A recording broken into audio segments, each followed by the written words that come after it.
예수께서 성전에 들어가 가르치실세 대제사장들과 백성의 장로들이 나와 이르되 내가 무슨 권위로 이런 일을 하느냐 또 누가 이 권위를 주었느냐.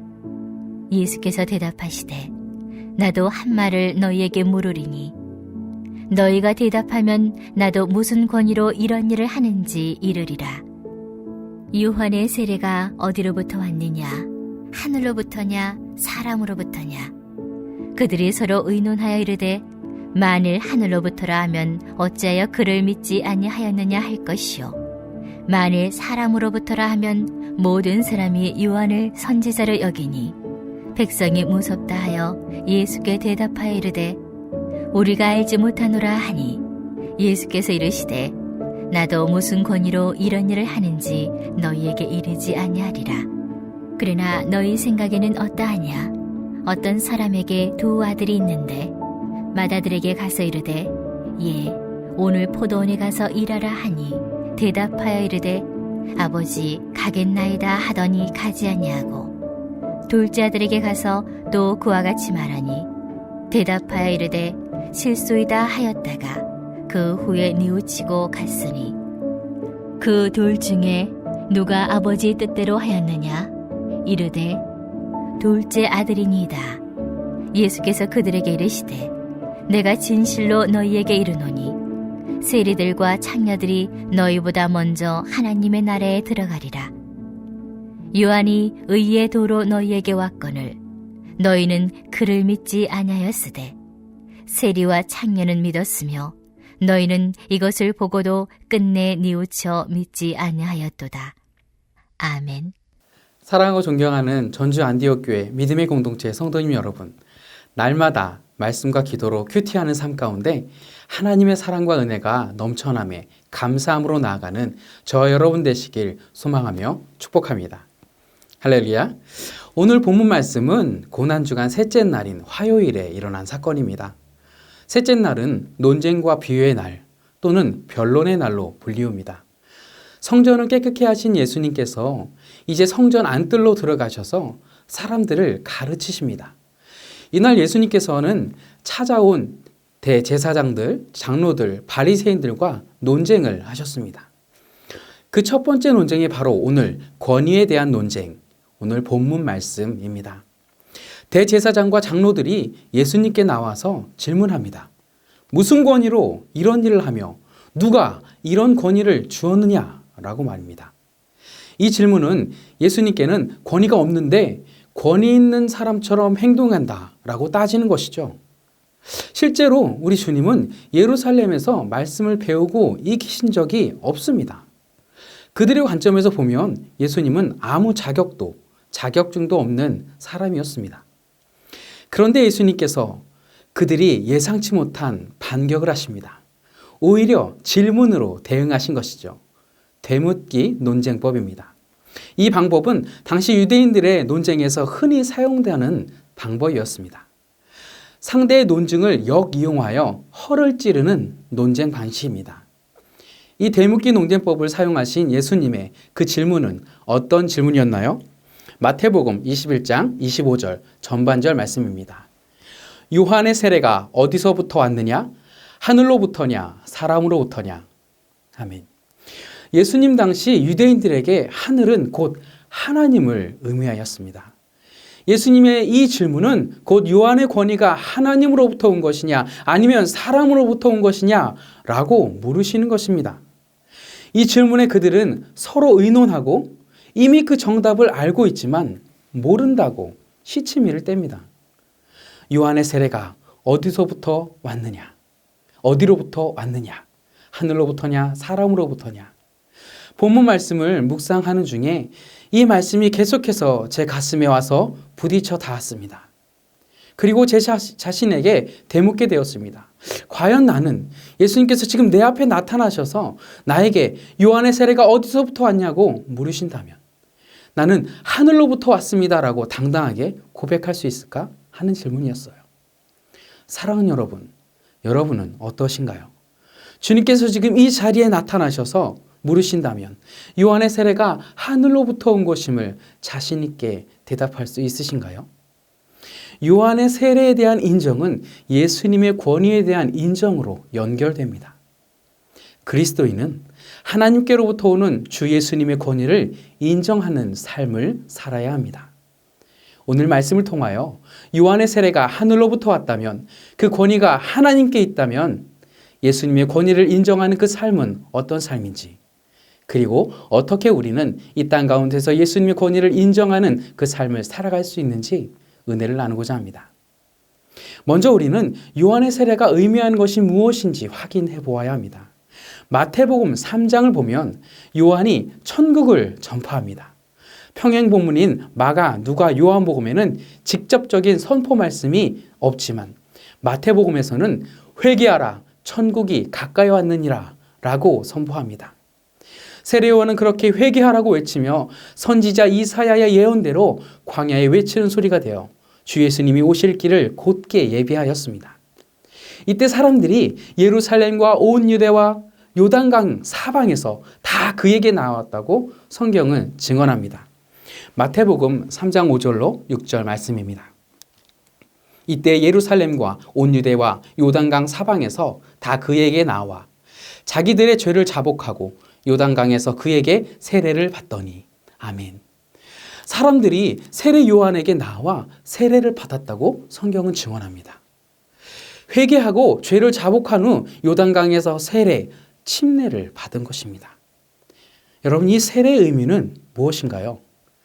지금 우리 교회에서 세례 교육이 한창 진행 중에 있습니다. 이 세례 교육 교재 가운데 세례란 무엇인가, 세례를 왜 받는가에 대한 질문이 있습니다. 교재에 의하면 세례는 예수 그리스도의 복음을 믿고 회개하는 사람에게 성부, 성자, 성령의 이름으로 물로써 베푸는 예식입니다. 곧 세례는 예수님께서 날 위해 십자가를 지시고 3일 만에 부활하신 것을 믿음으로 고백하고 회개하는, 이전과 같은 삶이 아니라 하나님께로 방향을 돌이켜 나아가는 사람에게 새로운 삶을 살기로 결단하는 성도에게 삼위일체 하나님의 이름으로 베푸는 예식입니다. 이 세례는 성만찬과 더불어 성례전이라 불리며 가장 거룩한 교회전 중에 하나입니다. 세례는 성부, 성자, 성령, 삼위일체 하나님의 축복입니다. 예수님과의 결혼 예식과 같습니다. 이 세례를 받아야 하는 이유는 죄를 용서받고 이제부터 하나님의 자녀로서 교회 공동체의 일원이 되어 새 삶을 시작한다는 표시입니다. 곧 세례를 통하여 이전 것은 지나갔으니 보라 새 것이 되었도다. 주 예수님 안에서 십자가를 지는 구원과 생명의 새로운 삶을 시작하는 것입니다.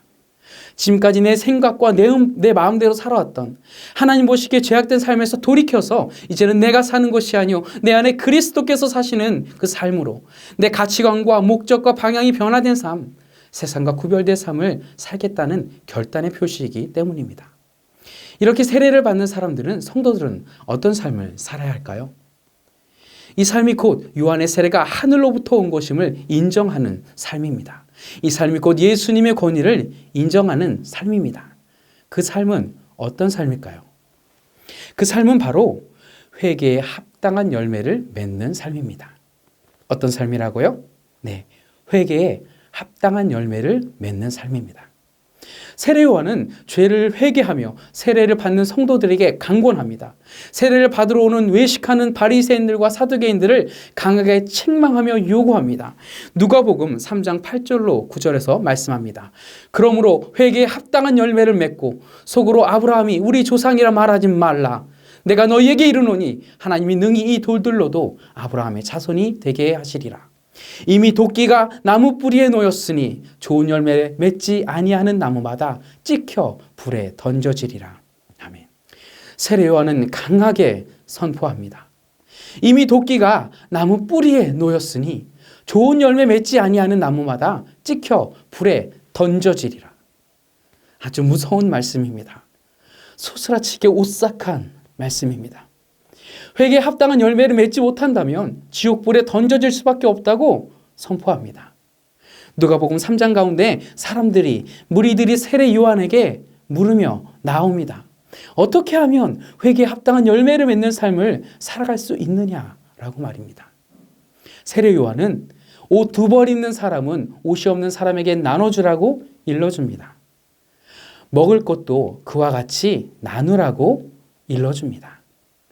하나님께서 내게 허락하신 재물을 비롯한 모든 것들을 나만을 위해 사용하는 삶이 아니라 하나님의 뜻에 합당한 이웃을 섬기고 사랑하는 데 사용하는 삶으로 살라는 것입니다. 세리들의 질문에 그는 부과된 세금 외에는 더 받지 말라고, 부정직한 재물을 모으지 말고 정직하고 깨끗하게 살아가라고 일러줍니다. 이는 곧 하나님과 재물을 겸하여 섬기지 말고 탐욕을 멀리하고 하나님만을 섬기고 사랑하는 삶을 살라는 것입니다. 군인들도 나오지요. 그 군인들에게 강탈하지 말며 거짓으로 고발하지 말고 받은 급료를 족한 줄로 여기라고 말합니다. 그 세상 가운데 권세를 허락하신 분은 하나님이시니 정의롭고 공평하게 허락하신 권세를 하나님의 뜻에 합당하게 사용해야 한다는 것입니다. 세례요한이 각 집단에게 말하고자 하는 요지는 어떠한 직업에 종사하든지 선을 위해 일을 해야지 악을 위해서 해서는 안 된다는 것입니다. 세 무리의 질문에 대한 요한의 대답은 진실된 하나님의 사랑을 나타내는 그 삶을 살아라 라는 걸 요약할 수 있어요. 이 사랑은 각자가 처한 일상적인 생활에서부터 맺혀져야 할 회개의 열매들인 것입니다. 그런데 왜 우리는 회개에 합당한 열매를 맺는 삶을 살아야 할까요? 그 이유는 그 삶이 곧 요한의 세례가 하늘로부터 왔음을 고백하는 것이기 때문입니다. 그 삶이 예수님의 권위를 인정하는 삶이기 때문입니다. 예수님의 권위를 인정하는 사람만이 하나님 나라에 들어갈 수 있기 때문입니다. 사랑하는 여러분, 저 여러분은 회개에 합당한 열매를 맺는 삶을 살아가고 있으신가요? 내가 사랑하는 남편과 자녀, 양가 부모님들과 이웃들 앞에 하나님 나라를 증거하는 삶을 살아가고 있나요? 7번씩 70번이라도 용서하며 진실된 하나님의 사랑을 나타내고 계신가요? 주여, 우린 연약합니다. 주여, 우린 넘어집니다. 과연 우리는 어떻게 하면 회개에 합당한 열매를 맺는 삶을 살아갈 수 있을까요? 주님의 권위를 인정하며 하나님 나라의 진실된 그 하나님의 사랑을 나타내는 삶을 살아갈 수 있을까요? 우리는 말씀 가운데 역사하시는 주님의 음성을 듣고 그 말씀에 순복함으로 회개에 합당한 열매, 영적 전쟁에서 승리하는 복음에 증거하는 삶을 살아낼 수 있습니다. 말씀 가운데 역사하시는 주님의 음성을 듣고 그 말씀에 순복함으로 말입니다. 예수님은 회개에 합당한 삶을 살아가지 못하는 대제사장과 장로들에게 마태복음에서만 수록되어 있는 오늘 본문 말씀의 두 아들의 비유를 해주십니다. 요약하면 이렇습니다. 아버지께서 두 아들에게 오늘 포도원에 갈아서 일하라고 명령을 합니다. 아버지의 명령에 장남은 순종하겠다고 하고 실제로는 포도원에 가지 않았습니다. 차남은 가지 않겠다고 하더니 마음을 돌이켜 아버지의 말씀에 순복하였습니다. 그리고 예수님께서 대제사장과 장로들에게 묻습니다. 이 둘 중에 누가 아버지의 말씀에 순종하였는지 말입니다. 정답을 잘 알고 있는 그들은 대답합니다. 둘째 아들이라고 말입니다. 예수님께서 그 대답을 들으시고 말씀하시죠. 마태복음 21장 31절 32절 말씀입니다. 그들 중 누가 아버지의 뜻대로 하였느냐? 이르되 둘째 아들이니이다. 예수께서 그들에게 이르시되 내가 진실로 너희에게 이르노니 세리들과 창녀들이 너희보다 먼저 하나님의 나라에 들어가리라. 요한이 의의 도로 너희에게 왔거늘 너희는 그를 믿지 아니하였으되 세리와 창녀는 믿었으며 너희는 이것을 보고도 끝내 뉘우쳐 믿지 아니하였도다. 아멘. 당시 유대적인 배경에서는 아버지의 부탁에 대한 아들의 대답은 무조건 예스, 순종이어야 합니다. 그런 관점에서 봤을 때 장남이 훨씬 더 나은 평가를 받을 수 있습니다. 하지만 하나님의 관점, 그 기준은 다릅니다. 마음의 중심을 보시기 때문입니다. 대답만 순종하고 말씀대로 행함으로 순복되지 않는 삶은 천국에 들어갈 수 없습니다. 겉으로만 아멘하고 일상생활에서 회개의 열매를 맺는 삶을 살아가지 못한다면 소용이 없습니다. 회개의 열매 맺지 못하는 그 삶은 예수님의 권위를 인정하는 것이 아니기 때문입니다. 결국 두 아들 중 아버지의 권위를 인정한 사람은 둘째 아들이었습니다.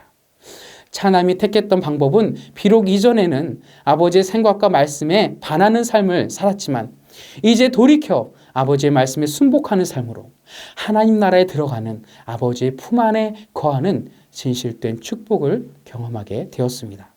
사랑하는 여러분, 말씀 가운데 역사하시는 주님의 음성이 들리실 때, 내 말씀이 내 마음과 영혼을 가로지를 때 지체 없이 말씀을 따라 돌이켜 순복할 수 있는 거룩한 용기가 저 여러분에게 있기를 간절히 소망합니다.